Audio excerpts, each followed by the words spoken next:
Conference hall میں مدھم روشنی تھی مگر ماحول میں تناؤ گہرا ہو چکا تھا۔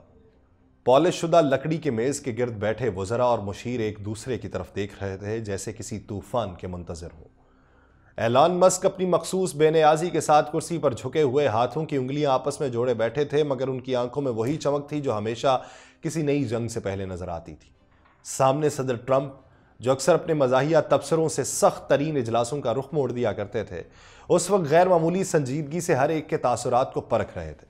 ابھی بحث شروع ہوئی ہی تھی کہ مسک نے اچانک اپنی کرسی پیچھے دھکیلی اور سیدھا سیکرٹری خارجہ مارکو روبیو کی طرف دیکھا کہ آپ صرف ٹی وی پر ہی اچھے لگتے ہیں۔ ان کے لہجے میں وہی روایتی طنز تھا جو ہمیشہ سب کو حیران کر دیتا تھا۔ کمرے میں ایک پل کے لیے سناٹا چھایا۔ روبیو کی نظریں سخت ہوئیں، باقی سب لوگ دم سادھے اس ٹکراؤ کو دیکھنے لگے۔ یہ محض ایک اجلاس نہیں تھا، یہ ایک جنگ کا آغاز تھا، اختیارات، انا اور پالیسیز کی جنگ۔ مسک کی جارحانہ کفایت شعاری اور صدر ٹرمپ کی غیر متوقع حکمت عملی ایک دوسرے کے آمنے سامنے تھیں، اور سوال یہ تھا کہ اس کشمکش میں کون پیچھے ہٹے گا۔ یہ کشمکش محض ایک اجلاس کی تلخ کلامی تک محدود نہیں رہ سکتی تھی۔ ایلان مسک، جو اپنی غیر روایتی سوچ اور سخت گیر فیصلوں کے لیے مشہور تھے، اب ایک ایسے راستے پر کھڑے تھے جہاں سے وہ صدر ٹرمپ کے لیے شدید مشکلات پیدا کر سکتے تھے۔ مشکلات کیا ہو سکتی؟ آپ سب پر سلامتی ہو، میں یاسر رشید ہوں اور آپ دیکھ رہے ہیں 92 ڈیجیٹل۔ ناظرین، صدر ٹرمپ کے لیے ایک غیر معمولی دن تھا، ایک ایسے وقت میں جب وہ حکومتی اخراجات کو کم کرنے کے منصوبے کو آگے بڑھانے کی کوشش کر رہے تھے۔ ان کی کابینہ کا اجلاس ایک محاذ جنگ بن گیا۔ ایلان مسک، جو پہلے ہی اپنے سخت گیر خیالات کے باعث مشہور ہیں، اجلاس میں اپنے مخصوص انداز میں گرجے برسے اور محکموں کی کارکردگی پر سوالات اٹھاتے رہے۔ مارکو روبیو کو نشانہ بنانے کے بعد ان کی تلخ کلامی سیکرٹری آف ٹرانسپورٹیشن شان ڈفی تک جا پہنچی، جہاں ایک اور سخت بحث چھڑی۔ لیکن صدر ٹرمپ نے جلد ہی اجلاس کی سمت بدلنے کی کوشش کی۔ انہوں نے واضح کیا کہ تمام محکموں کی ذمہ داری متعلقہ سیکرٹریز پر ہے اور مسک کی ٹیم صرف تجاویز دے سکتی ہے۔ یوں وہ ایلون مسک کی بڑھتی ہوئی مداخلت کو محدود کرنے کے اشارے دے رہے تھے۔ محکمہ خارجہ کے ترجمان نے بعد میں وضاحت کی کہ روبیو کو یہ اجلاس تعمیری محسوس ہوا، لیکن حقیقت یہ تھی کہ وائٹ ہاؤس نے اس معاملے پر کوئی باضابطہ رد عمل نہیں دیا۔ جلد بازی میں بلایا گیا یہ اجلاس در حقیقت اس بات کا ثبوت بن گیا کہ ٹرمپ انتظامیہ نے مسک کے اخراجات کم کرنے کے منصوبوں پر انحصار کم کرنے کا فیصلہ کر لیا۔ اس بات کی تصدیق خود ٹرمپ نے اپنی سوشل میڈیا پوسٹ میں کی، جہاں انہوں نے اپنی کابینہ کو ہدایت دی کہ وہ ڈاج کے اخراجات میں کمی کے اقدامات پر ساتھ مل کر کام کریں۔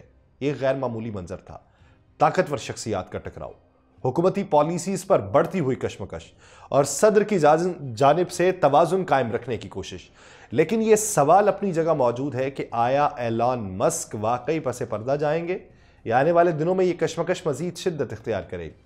کیونکہ یہ ایک عام سرکاری اجلاس نہیں تھا، بلکہ طاقت، اختیارات اور پالیسیز کی ایک خاموش جنگ تھی۔ ایلان مسک اب حکومتی نظام میں اپنی جگہ بنانے کی کوشش کر رہے ہیں، لیکن صدر ٹرمپ نے جو واضح کیا ہے کہ سرکاری محکمے اب بھی ان کے اختیار میں ہیں اور ملازمین کی بھرتی یا برطرفی کا فیصلہ صرف وہی کریں گے۔ یہ تنازع اس وقت مزید شدت اختیار کیا جب کچھ ہفتے پہلے ایلان مسک ایک کانفرنس میں چین سا یعنی برقی آری لے کر پہنچے، جسے چین سا بھی کہا جاتا ہے، ایک علامتی اشارہ کہ وہ سرکاری اخراجات کو کاٹنے کے اپنے مشن پر قائم ہے۔ ان کا یہ جارحانہ انداز کچھ حلقوں میں پذیرائی حاصل کر گیا، مگر ڈیموکریٹک پارٹی کے اراکین میں غم و غصے کی لہر دوڑی۔ مسک کی ٹیم نے ایک اور غیر معمولی اقدام اٹھایا۔ سرکاری اکاؤنٹ سے ایک ای میل جاری کی جس میں وفاقی ملازمین کو پیشکش کی گئی کہ وہ ایڈوانس تنخواہ کے بدلے اپنی نوکری چھوڑ دیں۔ ان سے یہ بھی کہا گیا کہ وہ پچھلے ہفتے کیے گئے اپنے کام کی تفصیل ارسال کریں ورنہ برطرفی کے لیے تیار کریں۔ یہ سب کچھ اس امر کی نشاندہی کر رہا تھا کہ امریکی حکومت کے اندر ایک بڑی تبدیلی کی کوشش جاری ہے، جہاں بیوروکریسی کے روایتی ڈھانچے کو چیلنج کیا جا رہا ہے۔ مگر کیا ایلان مسک واقعی اس جنگ میں کامیاب ہو پائیں گے یا یہ کشمکش آنے والے دنوں میں مزید شدت اختیار کرے گی؟ یہ محض ایک پالیسی اختلاف نہیں ہے، بلکہ ایک طاقت کی رساکشی تھی جو وائٹ ہاؤس کی دیواروں کے اندر تیزی سے شدت اختیار کر رہی ہے۔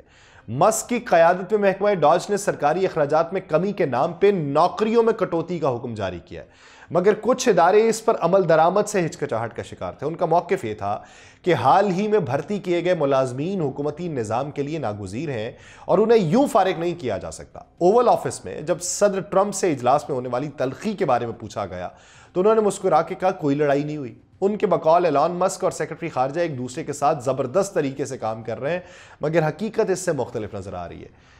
ٹرمپ کی سوشل میڈیا پوسٹ ایک نیا پیغام دے رہی تھی۔ ایسا معلوم ہوتا تھا کہ اب وہ اپنی کابینہ کے سیکرٹریز کو زیادہ اختیارات دے رہے ہیں کہ وہ مسک کے احکامات پر عمل کرنے یا نہ کرنے کا فیصلہ خود کریں۔ اس کا مطلب یہ تھا کہ مسک کی گرفت کیا کمزور پڑ رہی ہے اور حکومتی اداروں کے پاس اپنے فیصلے خود کرنے کی آزادی دوبارہ سے واپس آ رہی ہے۔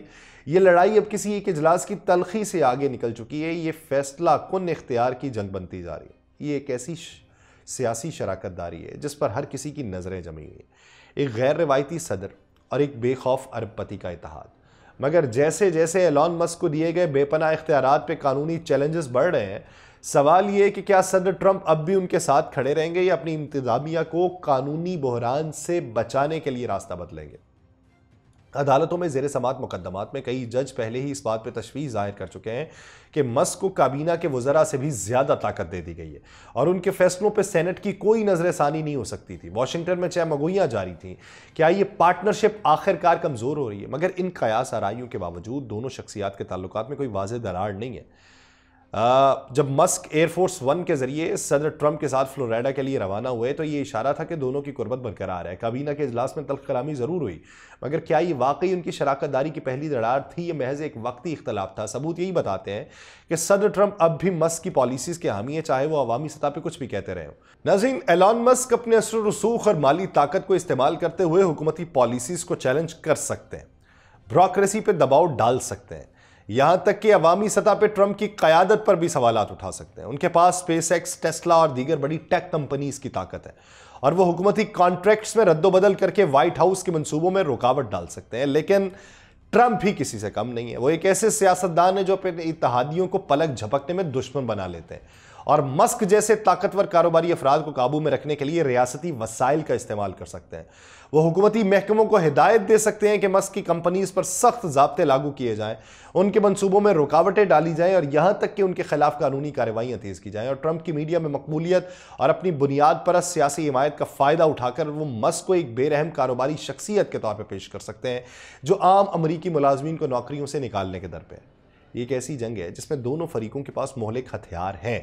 اگر مسک نے ٹرمپ کے خلاف اپنی جارحانہ پالیسی جاری رکھی تو وہ حکومتی اخراجات میں اپنی مرضی کے مطابق کٹوتیاں کرانے میں کامیاب ہو جائیں گے، لیکن اگر ٹرمپ نے فیصلہ کر لیا کہ مسک کو روکنا ہے تو وہ انہیں حکومتی نظام میں تنہا کرنے کی مکمل صلاحیت رکھیں گے۔